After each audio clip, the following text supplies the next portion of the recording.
বিসমিল্লাহির রহমানির রহিম। পরিবেশনায় ও পরিচালনায় দিক দিগন্ত। मौत को समझा है गाफिल इख्तितामे जिंदगी, मौत को समझा है गाफिल इख्तितामे जिंदगी। गो हदर मशगलू है दिन रात को, गो हदर मशगलू है दिन रात को। लेकिन अख्तर अफसे गाफिल नहीं, लेकिन अख्तर अफसे गाफिल नहीं। মা এমন একটা জিনিস, যদি কোনো সন্তান মাকে ভাত কাপড় না দেয়, তারপরেও মা সন্তানের জন্য বরদুয়া দেয় না।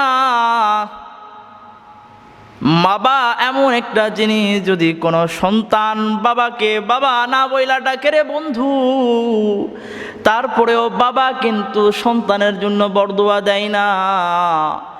আয় বন্ধু, যে পিতা যে মাতা আমাদেরকে এত কষ্ট করে পরিশ্রম করে আমাদেরকে লালিত পালিত করছেন, আজকে তাদের জন্য আমাদের সফলতা। কিন্তু সেই মাকে অনেক যুবক ভাত কাপড় দেয় না, অনেক যুবক মাকে মা বইলা ডাকে না, অনেক যুবক বাপকে বাবা বলে ডাকে না। হায় বন্ধু, ইতিহাসের পাতায় লেখে সন্তান মাকে মা বইলা ডাকে নাই, বাবাকে বাবা বইলা ডাকে নাই, খোঁজ খবর লয় নাই, তারপরও পিতা মাতা সন্তানের জন্য বরদোয়া দেয় নাই। ইতিহাস লেখে এক যুবক নারীর প্রেমে পড়ে দূর বহুদূর দেশে চইলা গেছে, মা বাবার খোঁজ খবর লয় না। সন্তানের ব্যথা সহ্য করতে না পাইরা পিতা মাতা কাঁদতে কাঁদতে কাঁদতে কাঁদতে দুইটা চোখ অন্ধ হয়ে গেছে। এক সময় বাপ অসুস্থ হয়ে মইরা গেছে, পেটের ক্ষুধা তো আর সহ্য হয় না। বৃদ্ধ মা নিজের স্বামীর পৈতৃক সম্পত্তি ভিটা বাড়ি বিক্রয় কইরা দিছে। যুগ যুগ পার হয়ে গেছে, এই সন্তান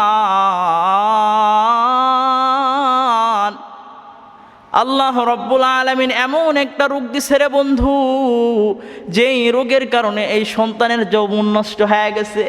রব তো আহকামুল হাকিমিন, কথা বলেন না কেন? রব তো আহকামুল হাকিমিন, এই সন্তানের এমন একটা রোগ দেয়া দিছে, যৌবন নষ্ট হয়ে গেছে।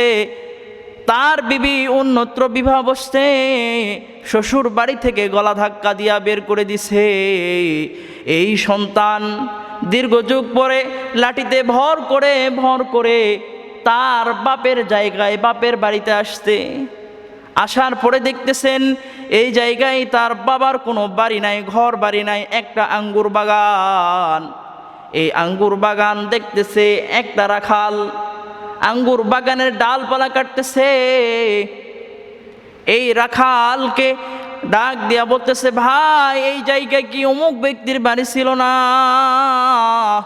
রাখাল ডাক দিয়া বলতেছে, ভাই রে এই জায়গার মধ্যে তো হ্যাঁ অমুক ব্যক্তির বাড়ি ছিল, কিন্তু শুনেছি তার একটা সন্তান নারীর প্রেমে পড়ে দূর বহুদূর দেশে চইলা গেছে। এই সন্তানের ব্যথা সহ্য না করতে পেরে এই বাড়িওয়ালা অসুস্থ হয়ে মইরা গেছে। আর এই বাড়িওয়ালার স্ত্রী এই বৃদ্ধ মহিলা কাঁদতে কাঁদতে দুইটা চোখ অন্ধ হয়ে গেছে। শুনেছি এখনো এই বৃদ্ধ মহিলা বাঁচা আছে, দূর বহুদূর এলাকার মধ্যে থাকে, দিনের আলোতে ভিক্ষা করে আর রাতের অন্ধকারে একটা বাচ্চাদের কুড়ে ঘরের মধ্যে থাকে।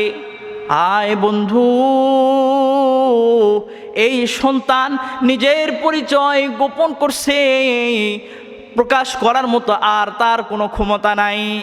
এইবার এই সন্তান বলতেছে কোন এলাকায় থাকে, এই রাখাল বলতেছে অমুক এলাকায় অমুক গোত্রে অমুক বাচ্চার নিচে থাকে। রাখাল ডাক দেয়া বলতেছে, ভাই রে কোনো সন্তান বুঝি মা আর বাবাকে এমন কষ্ট দেয়? কোনো সন্তান তো মা বাবাকে এমন কষ্ট দিতে পারে না।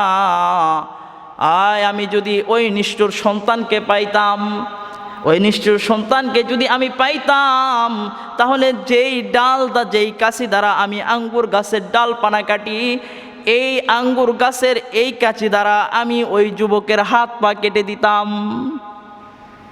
যুবক, এইবার তো এই যুবকের মায়ার সামনে দিনের আলোতে যাওয়ার মতো কোনো ক্ষমতা নাই। রাতের অন্ধকারে লাঠিতে ভর করে আবার গেছে, দরজার পাশে গিয়ে দাঁড়াইছে।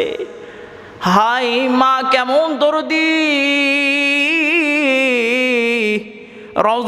দরজার পাশে দাঁড়াইছে। দরজার পাশে দাঁড়ায়া দেখতেছে ওই বৃদ্ধ মা নিজের শাড়ির আঁচলটা মাটির মধ্যে বিছাইছে, আল্লাহর কাছে দু হাত তুলে কান্না করতেছে আর বলতেছে, রব আয় আল্লাহ, আপনার ভাগ বন্টনে আমার কোনো অভিযোগ নাই।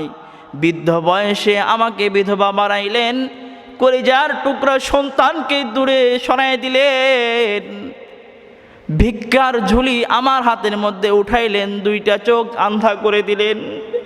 আপনার ভাগ বন্টনে আমার কোনো অভিযোগ নাই। আয় আল্লাহ, আপনার কাছে আমি ভিক্ষা চাই। আমার পেটের সন্তান, আমার কলিজার টুকরা সন্তান আমার বুকের মধ্যে ফেরত দেন। আমার কলিজার সন্তান আমার বুকের মধ্যে ফেরত দেন। সন্তানের কামাই খাওয়ার জন্য আল্লাহ আপনার কাছে সন্তান চাই নাই, সন্তান চাইতেছি যেন আমি শেষ বয়সে যখন মৃত্যুবরণ করব, তখন আমার পেটের সন্তান যেন আমাকে নিজের হাত দ্বারা কবরের মধ্যে নামায়। এইবার দরজার দাঁড়ায় থাকা যুবক আর সহ্য করতে পারে নাই, মা বলে চিৎকার দিছে। চিৎকার দিয়ে মার পায়ের নিচে পড়ছে, বলতেছে, মা তুমি আমারে ক্ষমা করে দাও, তুমি আমারে ক্ষমা করে দাও। এইবার মা বলতেছে, বেটারে তুই দীর্ঘ যুগ ধরে মা বলে ডাকিস নাই, মনের মধ্যে ব্যথা ছিল, খরচ দিস নাই, টাকা পয়সা দিস নাই, মনের মধ্যে ব্যথা। তোর বাবাকে ওষুধপাতি কিনে দিস নাই, অসুস্থ হয়ে মরে গেছে, মনের মধ্যে তোর উপর রাগ ছিল। কিন্তু তুই এখন বলতেছস আমাকে ক্ষমা করে দিতে। তুই যখন দরজার পাশ থেকে আমাকে মা বইলা চিৎকার দিছস, এই দীর্ঘ যুগের ব্যথা আমার মার অন্তর থেকে একটা মা ডাক শুই না সব আমি মাফ কইরা দিছি।